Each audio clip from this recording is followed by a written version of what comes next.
guys? So I'm back again with another tutorial video, this time on Forza Motorsport 7. I'm going to show you how to set up the Logitech G29 specifically. This should work also for the Logitech G920 and probably every other wheel, because I'm getting ready to show you a secret that I just figured out. Maybe some people know about it already, maybe some people don't. But it took me a couple days of watching YouTube videos, looking on the forums. No really mentioned this part before, until I started just tinkering a little bit and saying, you know what, let me try to change one setting, leave one setting the same, see if that helped out. So let's get into it. A little bit of background. I played Forza 1, 2, 3, 4, 5, 6, and 7, along with all the Forza Horizons.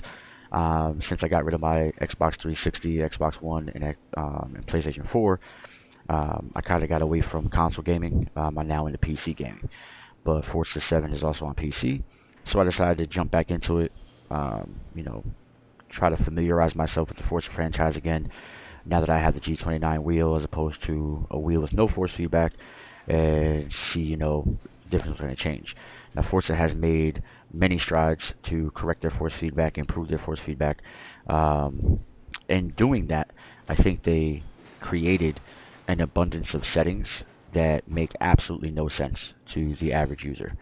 You know, not that any game's force feedback settings are in plain English, but Forza probably has the worst description of their force feedback that I've ever seen, which makes it very difficult for you to set up your wheel, because you spend days trying to figure out what one setting does, how it affects your drivability, so on and so forth.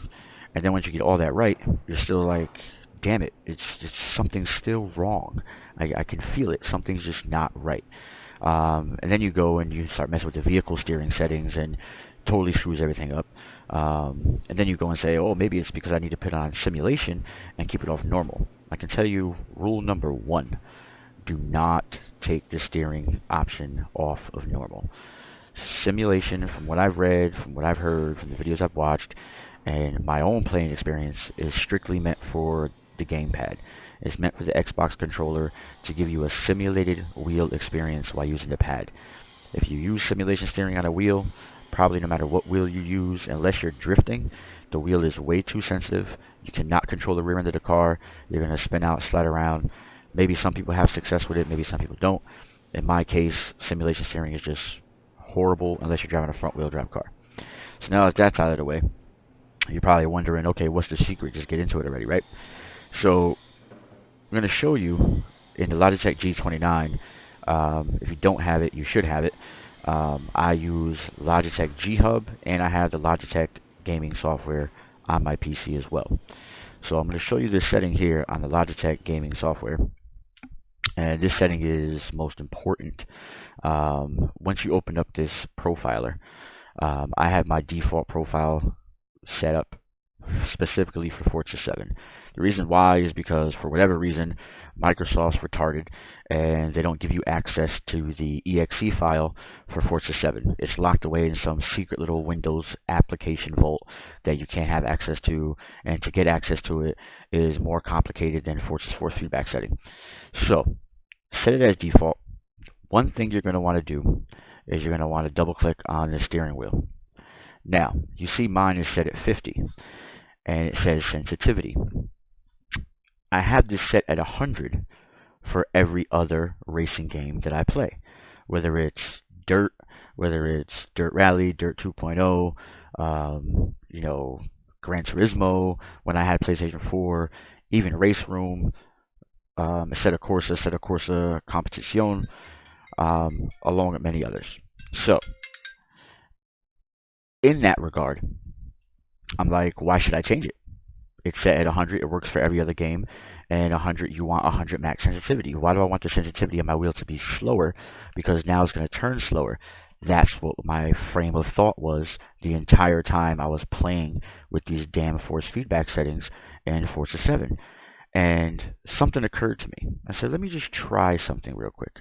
Because when you look at your pedals, okay, let's just step out of this screen real quick. When you look at your pedals, let's go to the brake pedal, for instance. The pedal is set at 50% as sensitivity. Why is it set at 50%? It's set at 50% because it gives you a 1-to-1 ratio from when you hit the brake physically and what the brake is doing in game. That's the description inside Logitech Profiler of what it's supposed to do. Now, I've played with these settings with my brake and my gas pedal in different games, just because some cars, have different brake sensitivities. But this always stays at 50, no matter what. Gas, brake, leave it at 50. But my steering wheel was always set at 100. So I was like, you know what, maybe the steering wheel works the same way, and nobody's tried it yet, nobody's mentioned it yet. So that's what I did. I changed it to 50, and once I changed this to 50, okay, if you go back to the game, once I changed it to 50, I noticed something. The steering wasn't as twitchy, the steering wasn't as sensitive, and when I turned the wheel in game, it correlated with the wheel that I physically have in my hand. I was like, oh, this is amazing. I figured it out. I felt special. Probably not, though. Mad people probably figured this out a long time ago, and I'm probably just the last stupid ass on the block to figure it out, and I decided to make a video about it. But let's go into options. I'm going to go down to controller, and we're going to go into input options. I have mine set up already. I'm not going to go through all the settings I have for my buttons and all that jazz, because people set that up however they want. Most importantly is the force feedback and these settings right here. So everything here is set at default. I didn't change anything other than my acceleration dead zone, which I have at 6, only because I like to sometimes rest my foot on the pedal, and my brake pedal is at 8 with a outside dead zone at 80, because I don't like pushing the brake all the way to the floor. With the brake stop inside these pedals, this gets kind of a pain in the ass. And on top of that, I drive at 2 feet, so my foot is always resting on the brake at some point. I don't want to be riding the brake pedal while I'm driving the car. So now you get all that out the way. Let's scroll down to all this important fun stuff. So, the vibration scale. This is kind of a preference type thing. Some people want the vibration in the wheel, they want to feel it while they're driving. I personally don't. I want Forza to feel as Race Room feels, as Project Cars feels, as Assetto Corsa feels. I don't want any fabricated, unnecessary force feedback interfering with what I'm supposed to feel. I want the car to feel as close as to driving the real car as possible. And if you're feeling vibration when you're driving your real car, something's wrong. Either you need balance of your tires, you got a bent rim, so on and so forth. So I took vibration, put it at 0. Again, it's a personal preference. Do with it what you want. I just think it ruins the force feedback. Force feedback scale. I fluctuate this between 100, 109, and 75. The reason why I do this is because force feedback scale seems to directly, in this game, affect the weight of the actual wheel. The higher you have this setting, the heavier the wheel feels. That also works in correlation with mechanical scale. So we'll get to that in a minute. So keep it between 109 and 75, depending on what car you're driving, what style of driving you're doing, whether you're drifting or you're just doing circuit racing. I don't do much drifting.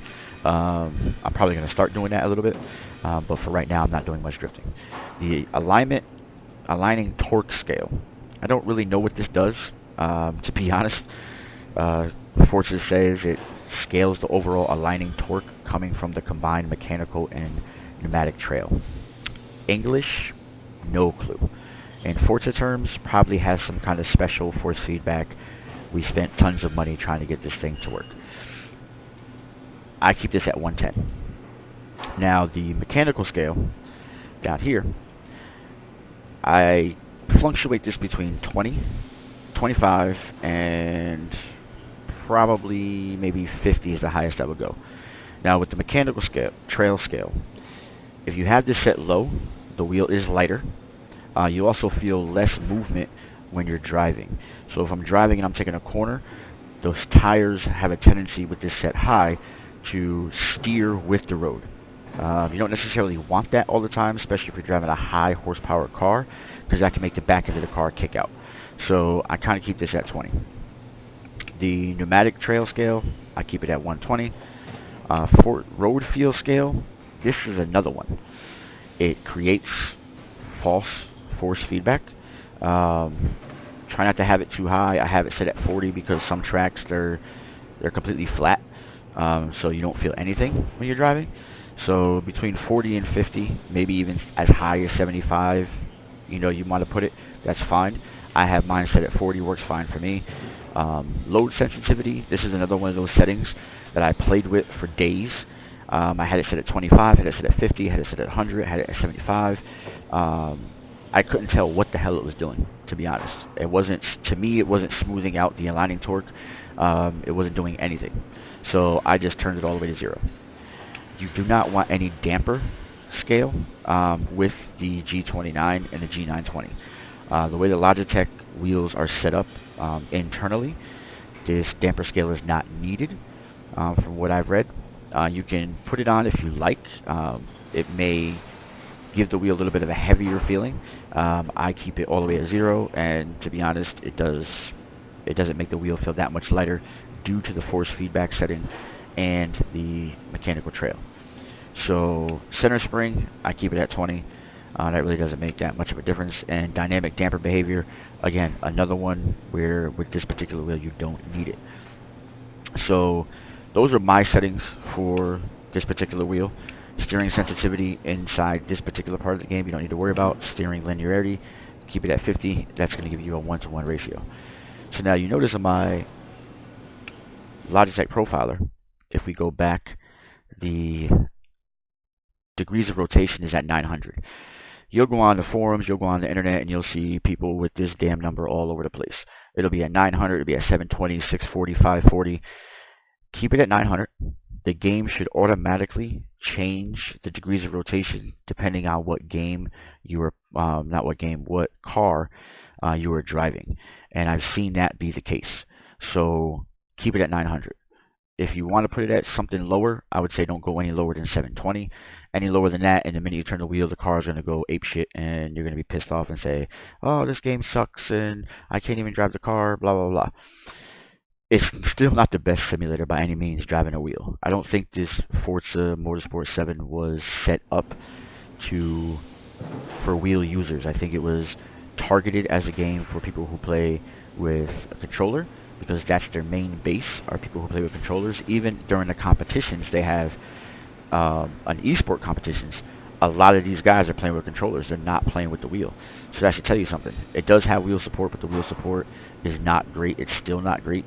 Even in the 7th iteration of the game, I'm hoping that Forza number 8, they simplify some of these damn settings, make them easier to set up, and give more wheel support to guys who actually want to play with a wheel. Not everybody wants to play with a controller, and vice versa. So now that that's all done, I'm going to back out real quick, and everybody probably wants to see, oh well, you know, you talk all this jazz, how does the damn car feel? So let's start off with this vehicle right here. It's just a basic car. I'm not going to tune it. I'm not going to do anything to it.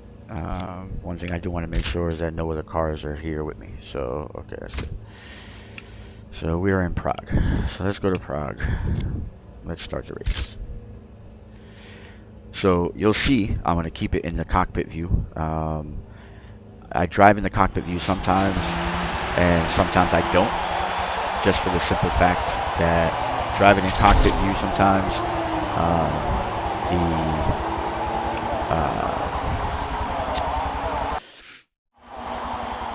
so now I'm going to jump into the race, and I'm just going to start driving. Before I even do that, let's go to cockpit view. Now my wheel is straight. I'm turning the wheel very slow. Right now this wheel is exactly in game as it is in person. Now obviously if I go to full lock, it stops right there, even though I'm still turning my wheel. It makes no difference. Again, turning it this way, same thing. So if I hit the gas, now right now with the way I have this wheel set up, it feels a little light. Again, I'm driving, turning the wheel, it's not overly sensitive. I can turn the wheel back and forth, side to side. I'm not swerving like crazy. The car is completely under control. Coming around the corner. I can feel all the bumps in Prague.